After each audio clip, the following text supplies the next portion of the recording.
Today we're going to be cooking from the Mennonite Community Cookbook. So join me in the kitchen. Welcome to Whippoorwill Holler. I'm Miss Lori and this is Mr. Brown. We live in the hills of Arkansas. We love the Lord. Keepers of the old way, but accept some of the new. We love to cook and we love to eat. We love to garden. It's in our blood. It's how we stay sustainable and fill our pantry. We do a lot of canning and preserving. We live a sustainable life. We love our family. We work hard. And every once in a while, we like to dance. So y'all join us.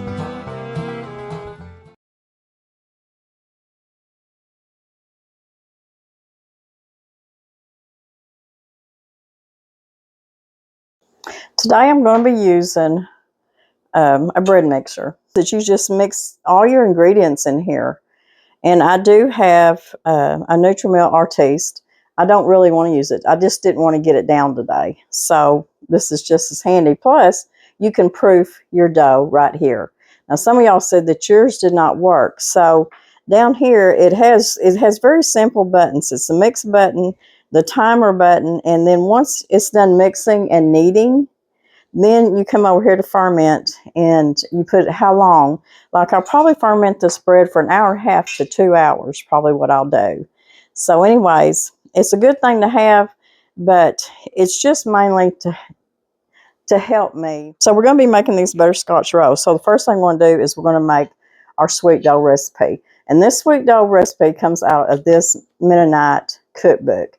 And of course I do have a video that went viral on a sweet dough recipe that is one of the best. Anybody that made that recipe, and I will put that link below in the description box, and made the cinnamon rolls or even a sweet hot roll, said it was the easiest and best tasting cinnamon roll they ever made. Now some people are having trouble with it because it is a real shaggy dough.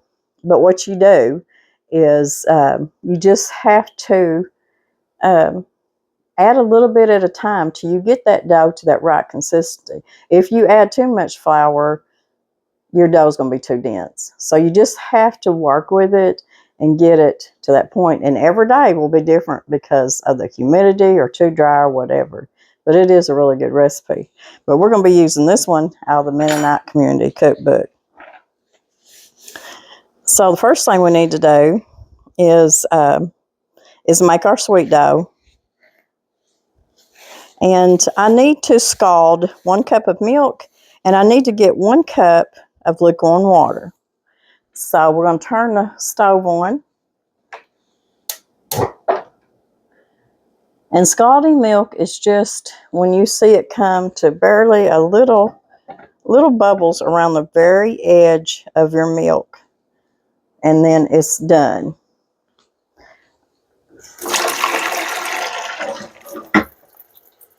Let's see.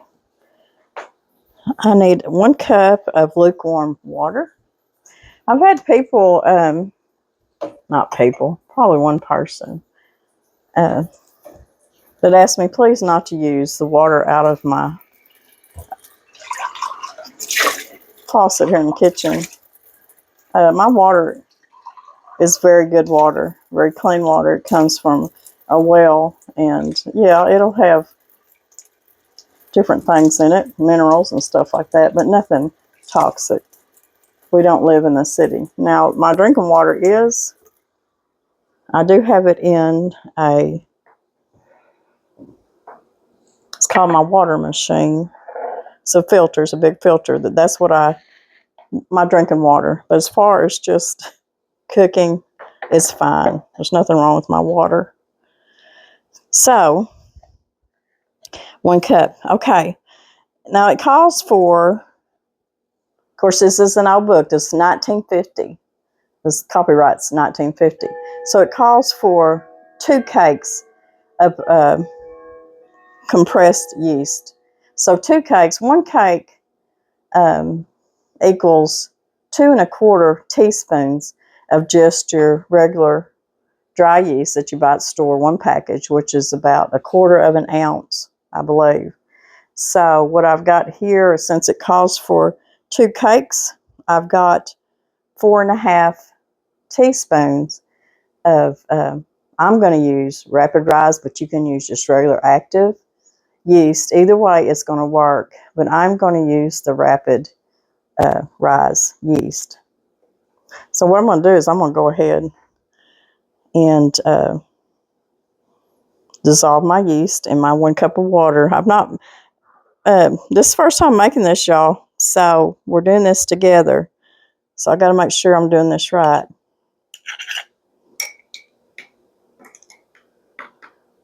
And a lot of people don't proof their yeast. They don't bloom it. I do. I just always have. A lot of recipes, you can just put that the rapid rise yeast in there and just go. And the recipe turns out. When you've done something for so long, you just do it. It's just the way you do it. Okay. I'm going to go ahead and let that be blooming. I'm going to watch my milk over here. So if I step out of, okay, it's starting to get bubbles around the side. So I'm going to turn it off. So that is scalded milk.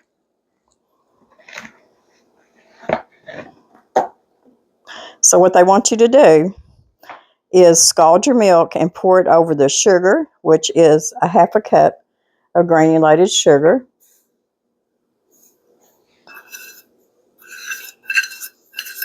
So there's your sugar.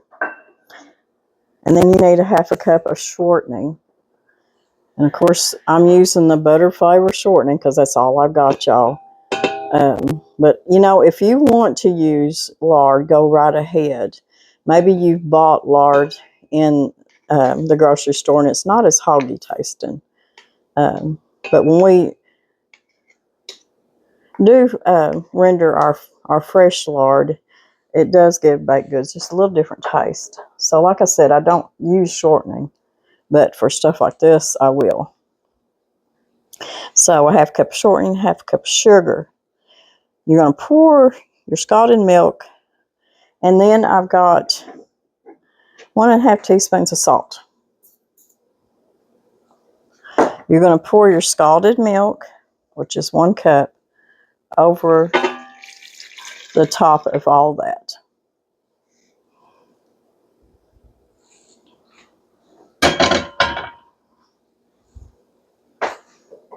So you poured your milk over your shortening,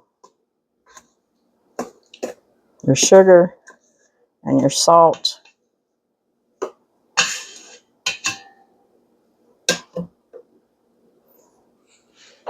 So whether if you're doing this by hand, doing it in a KitchenAid, doing it in a Nutrimilk Artiste, whichever, it's the same thing. Okay, we have 2 beaten eggs right here. We have our yeast.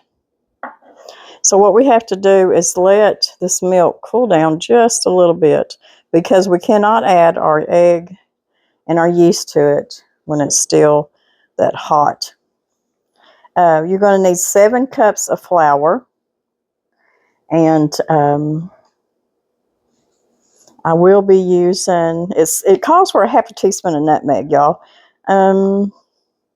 I'm not a nutmeg person, so I'm going to put about 1/2 teaspoon of cinnamon probably in with my flour.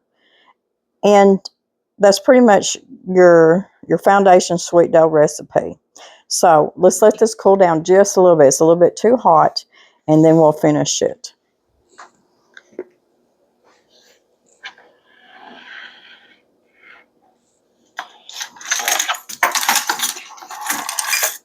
Okay, our milk has cooled down enough that we can go ahead and put our beaten eggs in.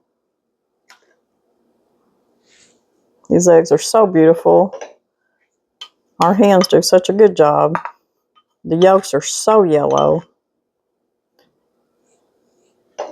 Okay. Now we're going to put in our cup of lukewarm water and our 4.5 teaspoons of yeast, whether if it's active or rapid rise.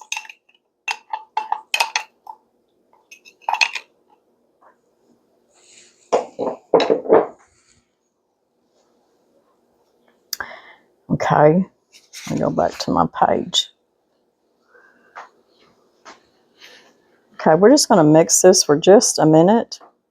Now this does have a cover for it. I hardly ever use it except when I am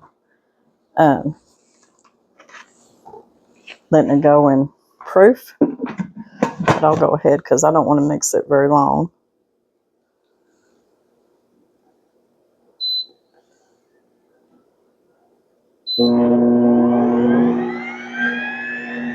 I'm sorry if that's very loud, but I'm just going to mix it for just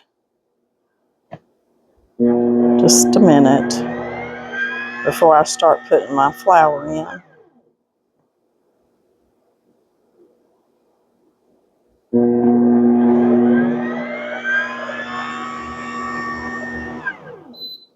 Okay.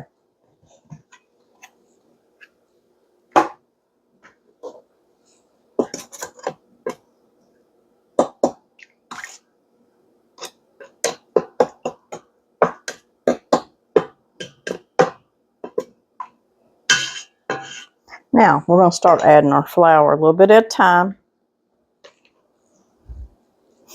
I'm using bread flour, but the recipe just calls for 7 cups, more or less, of it just says 7 cups of flour. But we're not going to put 7 cups. We're going to start probably with, I'll probably put 2 in here and mix it, and put 2 more, and just do a little bit at a time.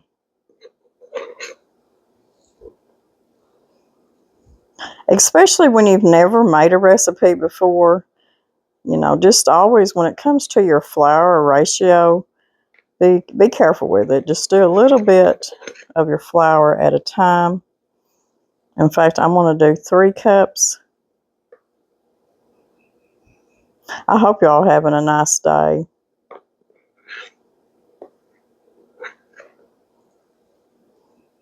We've got a pretty day out. Birds are singing. Okay.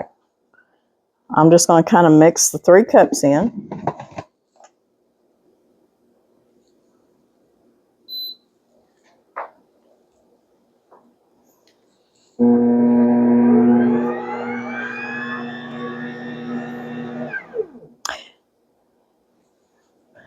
And as it's doing that, I'm just going to add 3 more. So that will make 6 cups. Calls for 7.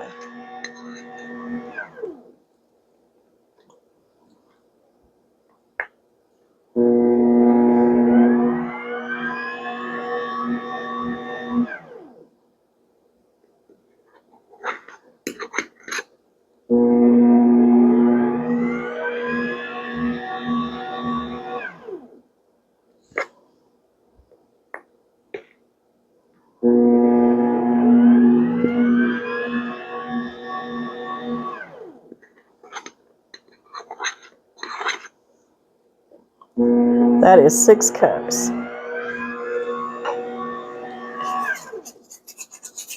Sometimes you have to go in there and you have to kind of scrape the side just like you would with any mixer.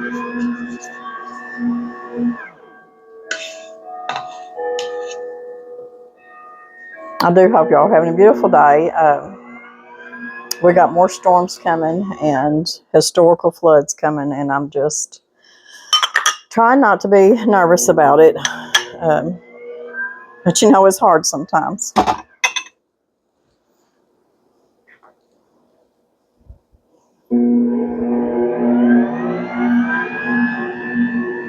And it does look like this is going to be a shaggy dough, so I may go ahead and add the other 1 more cup, which will make 7 cups.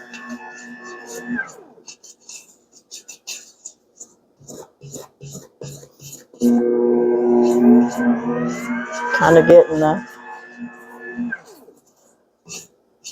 the flour away from it, helping it out just a little bit. A lot of people make butterscotch rolls out of biscuits and stuff. I know that's an easy version, but we're doing it homemade. I'm going to put 6.5 and go from there.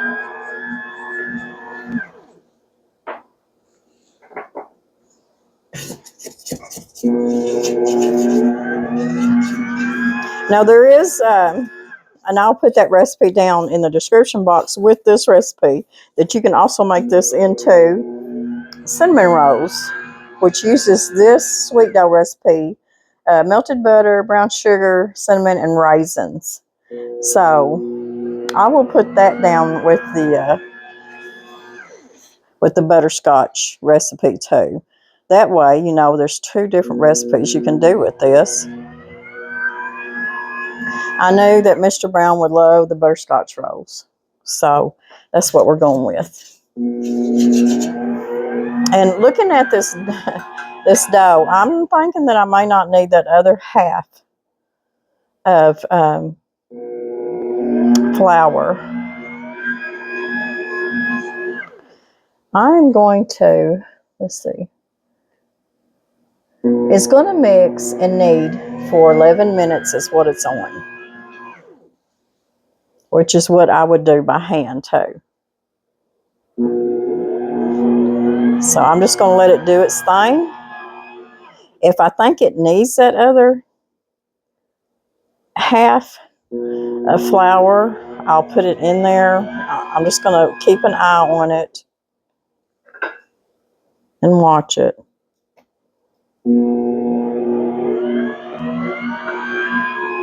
And when you're using these bread mixers, if you feel like it didn't mix it good enough, you can put it on a timer. It has a timer. And you can just keep mixing and kneading it for as long as you think it needs it.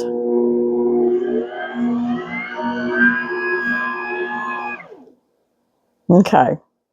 So now I can see that I can go ahead and put the other half. So you just never know once it gets to stirring, and you want it to pull away from the bowl. That's for sure. It'll be a little bit sticky, but you want it to pull away from the bowl. We live around a Mennonite community, and we are good friends with the Mennonite community and have been for years. It's so funny because a lot of the women want to know about my recipes. They're even, they think it's even kind of neat that I have a YouTube channel. And of course, they don't watch TV, but they still think that's pretty neat. Even some of the Mennonite men, they ask me about my YouTube channel. It's funny. But they ask me a lot about canning and recipes, and they learn a lot from us too. As country cooks, they learn a lot from us too. They ask me about gardening and things that I grow. So they're always learning too. So I'm going to let this mix and knead. Let's see, how many minutes does it have? It has 9 more minutes. So I'm going to put my flour up, wash some of my dishes up, and I'll be right back. Okay, while my dough is kneading still, I've got it mixing. Let's see, altogether between mixing and the kneading process, probably about 15 minutes. Because I give myself about 3 or 4 minutes get it mixed up. And then I like the dough to mix anywhere from, 8 to 10 minutes, 12 minutes. So either way. But I want to show you, I'm going to be putting this in my bundt pan here. I'll spray it really good with my olive oil spray. This is a Wilton a non-stick bundt pan, but you can do this in any pan that you've got. You could even do it in really a 9 by 13 baking dish. It just, it just won't be, big and tall, but it'll still be good. I want to show you over here. This is the Pioneer Woman. It's a small little slow cooker. I got these I bought 2 of them several years ago. In fact, they stayed in the box for, I know, a good year, but they were like half price. And during the holidays, I always need a couple extra little pots just to keep certain things warm.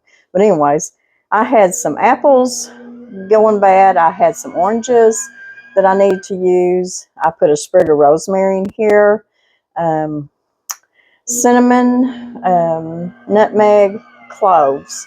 And I just got it in here simmering, and you can put it on high or you can put it on low. I need to put it on low. And it just makes the kitchen smell so good. So you can either do this. I do it a lot of times during the winter time on my wood cook stove. I'll put it in a pot and put it on there. You can put you some lemon. Lemon is good. Just any scraps that you've got like that, that'll make a really good smelling simmering pot. By all means do it, because it'll make your house smell so good and just be better for you than a lot of them plug-ins and stuff like that. So it's a good thing. Just put enough water in there to cover all your stuff. In fact, this one needs a little water added to it. So anyways, we'll be back and I'll show you the dough as soon as it gets done kneading. Okay, after mixing and then kneading, and the whole, it took 15 minutes altogether. That's what I had it set on. Mix and then 15 minutes. So that it probably took, a few minutes to mix it, and then the rest of it was kneading. And now I've got it on ferment, which is going to proof. It's going to proof in here, and but I'm going to do it for 2 hours. It's already started. This is our dough. It is stretchy.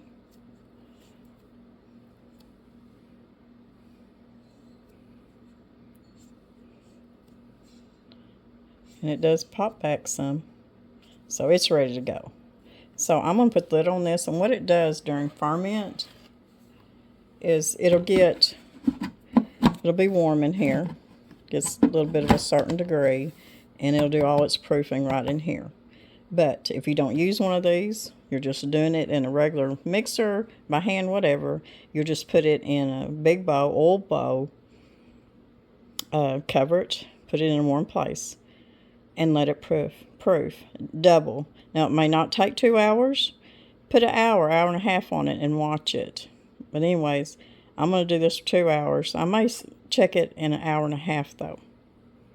So meanwhile, I'm going to go out to the garden for a little bit.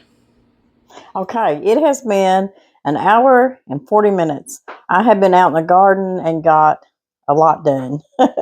So we're going to lift the lid, and I can tell you, looking at it, it's already proof double. We're going to lift the lid. Can y'all see that? So it looks good, smells good. I love that yeasty, sweet smell. So there is our dough. So what we're going to do now is we need to get this out of the bowl. We're going to roll it out, and you can do it that way and cut your pieces, or you can do it like I've always done. Being a lunch lady, I always pinch my rolls. So I'm going to be pinching my rolls instead of cutting them out. You can do it either way. So just punch that down, and I'm going to unplug this.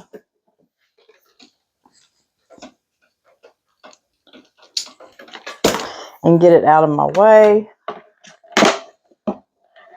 Pop. And I haven't sprayed my pan yet. Now, a lot of these recipes like this, like they want you to do things in layers. I'm going to spray this really good with my olive oil spray. Use whatever y'all use. But this one wants you to place your rolls in whatever pan you're using and let them double again. So that's what we're going to be doing. And then we'll be making our, our well, shoot, our glaze is going to go over them. It's brown sugar and water and just nuts is all. That's all it is. And sometimes, I mean, that's what this recipe calls for. I've made a different version of this and used brown sugar, something like heavy cream, and of course your nuts. But we're going to do it the way this says. You're just making a simple syrup out of brown sugar and water and your nuts. So after these have rose a second time is when you pour that syrup over it right before you bake it. A lot of times there's a recipe for um, butterscotch rolls that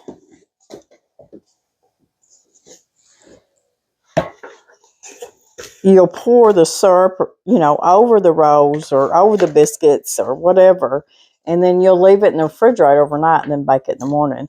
And I'm going to say you could do this one the same way.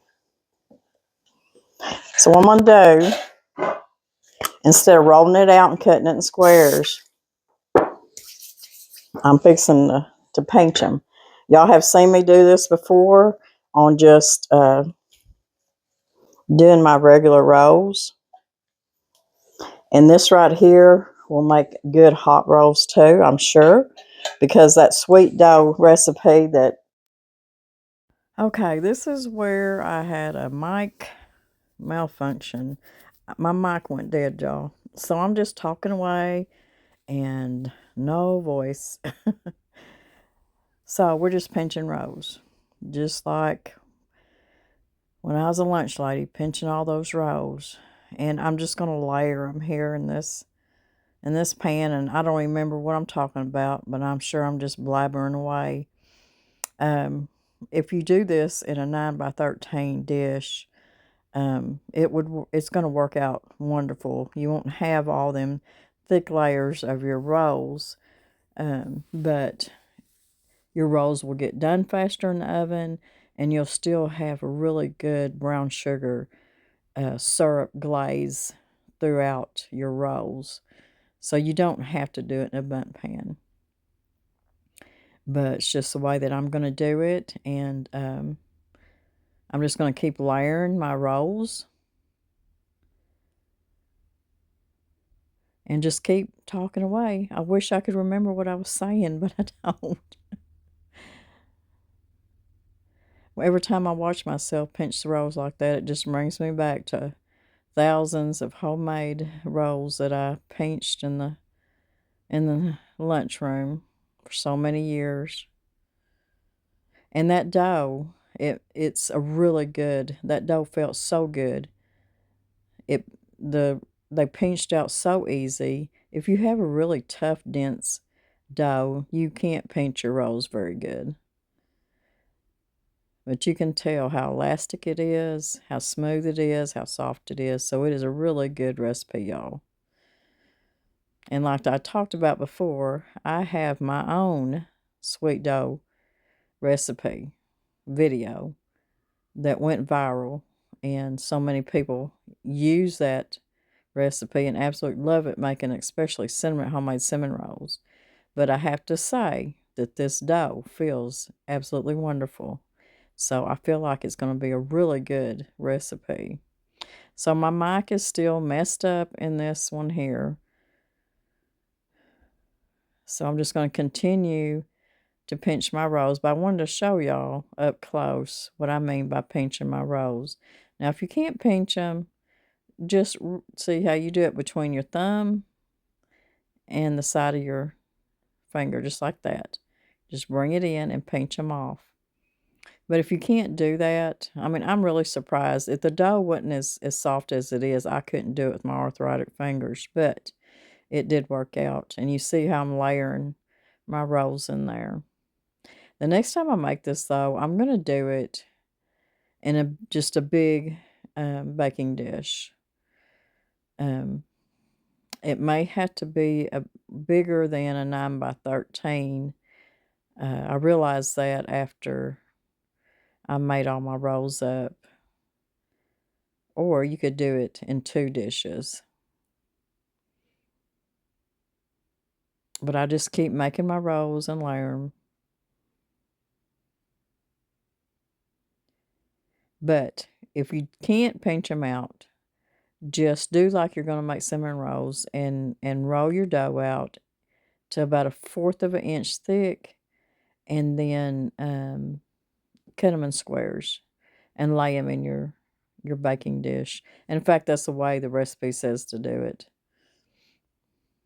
But I'm trying it this way. I've made my own version of butterscotch rolls, a little bit different than this, and I always do it in a bundt pan. But we'll see. We'll see how it turns out. You need to preheat your oven to 350, 375, just depends on how your oven cooks. Since I'm layering these so thick, I'll probably put mine on 350. I'm not sure how long it's going to take for them to cook, but I'll know after we're done.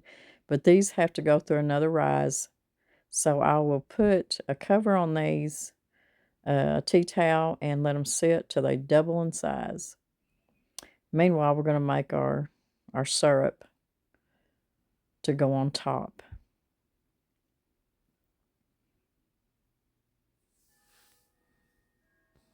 Okay, we're going to make our simple syrup to pour over the top. I'm going to put a cup of water, and I've got a 1/2 cup of packed brown sugar. You can put your pinch of salt in there if you want to. Sorry, y'all. I'm gonna get right in your face, and I'm gonna turn my burner on. Sorry about that. So what you want to do is just bring this up to a boil, and then you just want to turn it down a little bit probably, and just let it simmer for a couple minutes. I mean, that's all. You just really want the brown sugar to melt good.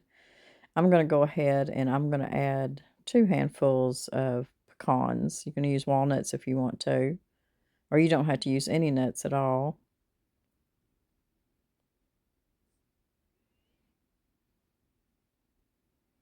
And the recipe does not call for it, but I'm putting a tablespoon of butter just because. Just because. So I'll let this come up to a little bit of a boil for a couple minutes, and then I'll turn the heat off. My syrup's been boiling for a couple of minutes. I think it's ready, because it really doesn't have to be cooked. So I'll turn the burner off, and then, since our rolls are double in size, you can see how they rose. They're pretty much to the top of the pan. What we need to do now is pour this syrup over, and it's really odd for me to try to do this with my pan. So what I'm going to do is I'm going to get me a big measuring cup and pour my syrup in the measuring cup, and then pour it over my rolls. Aren't these rolls beautiful? You could just not even put the syrup on it, just cook it like this. Just bake it. So I'm going to slowly pour the syrup over it, and be careful. You might kind of poke it down in there a little bit. Now that is a lot of pecans. You may not want to put but maybe just one handful of pecans on there. I kind of overdone it with the pecans, but. And the thing of it is, y'all, if you turn this over, if you turn this upside down, which we will, your pecans are all going to be on the bottom. So, maybe making it in a bundt pan probably wasn't a good idea, but it's all going to turn out. It took for it to get done, because I want you to look how beautiful this is, because it took so long. It took a good 45 minutes for this to get done the way I done it. So my advice is maybe not to do it in a bundt pan. I mean, it turned out, but it took a good while for it to get done. Make sure the middle got done. And I think that you really do need to do this in just a big square baking dish. But either way, it's going to be delicious, and y'all are going to love this dough. It's a beautiful dough. It turned out beautiful. I turned it upside down. There we go. And I put some more nuts on top. It's beautiful, and it tastes wonderful. Okay, I heated this up for you because it got cold. Well, I wanted you to... It smelled so good. And I come in fishing and you were... There's nothing that smells better than bread baking, does it? Well, no. You were just putting it in the oven, and it didn't take very long. The house smelled like bread. But that's hot. You were saying a while ago that you didn't know what this reminds you of, and I said monkey bread.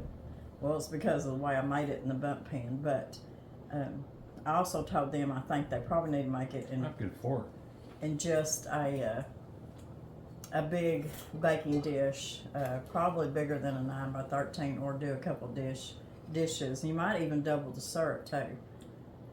Maybe it was their version of monkey bread. I don't know. But this is a 1950s Mennonite community cookbook. So it is. I think that the dough recipe is really good. It's good. It's got a good taste to it. It's just an old-fashioned dessert. What is it? It's not too sweet. No. Just enough. And it'd be really good in the morning with coffee, wouldn't it? Heat it up, a little butter on it. I could, got a mouthful. Your oldest son and our grandson, Rocker, would love it. Because they love bread. Yeah. My oldest boy loves yeast. He loves bread. It's a good recipe. No. It's an old recipe, and I love going through my old cookbooks, especially ones that my subscriber friends have sent me. A lot of these are from years ago when I first started. I've got so many of them that it's just hard to get through all of them. But this is a really good, it's got a lot of good recipes in it. And like I said, it's from 1950, so through the years, recipes have changed and evolved. But I don't think you can get any better than that dough recipe, really. The dough is really good. I mean, it's all good. So it's a good recipe, so y'all have to try it. Some of the pecans got kind of like pralines. Yeah, it's good. It turned out really good. So y'all try this recipe. I don't think you'll be disappointed in it, but if you make it in a bundt pan, you might want to double the syrup and put it in layers because the very top, it went to the bottom, so the very top didn't have as much syrupy in it. But I don't think that it was meant to be cooked in a bundt pan, but in just a regular dish is the way I think they done it. So that all of it got plenty of syrup in it. Well, even the outside of it, to me, though. Yeah, I mean, it's all good. It's not over sweet, so you can... Yeah, it is. It's all good. Warm it up in the mornings, put your little butter on it, and so good. Yeah. So y'all try this recipe. And we'll see y'all in a few days, y'all. We are fixing to get a ton of rain here. They're predicting it, ain't they? Yes. By the time you get this video, the storms will probably are coming through, and the rains have started. So just let's pray for everybody in the path of these storms and all that. This is supposed to be, from what they're calling it, another historical flood is what they're calling it some places. So well, we know how... We've been we've been there. We've been there before. So 2 or 3 times, and if they get, we're talking about, they say up to a foot here, but just north of us in Missouri, if they get a foot, 13 inches of rain up there, we will be flooded here because that's where our rivers start. That's where the one that one I was raised on, and 11 Point River. So let's just keep us in your prayers, keep everybody that's going to be in the path of this storm and floods. Just keep everybody in your prayers. And then we have the edge of Missouri, Mammoth Springs, Spring River. So we're going to be getting... We're going to hope it don't rain that much. Yes. Anyways, we'll see y'all in a few days, hopefully. We don't know what's going to be happening for sure, how bad this is all going to be. We may be without electricity, so But we will be updating y'all, so we will see y'all in a few days. For sure. Yeah. Bye, everybody. And God bless. Man, that's good. As much as I have eaten already, that's delicious.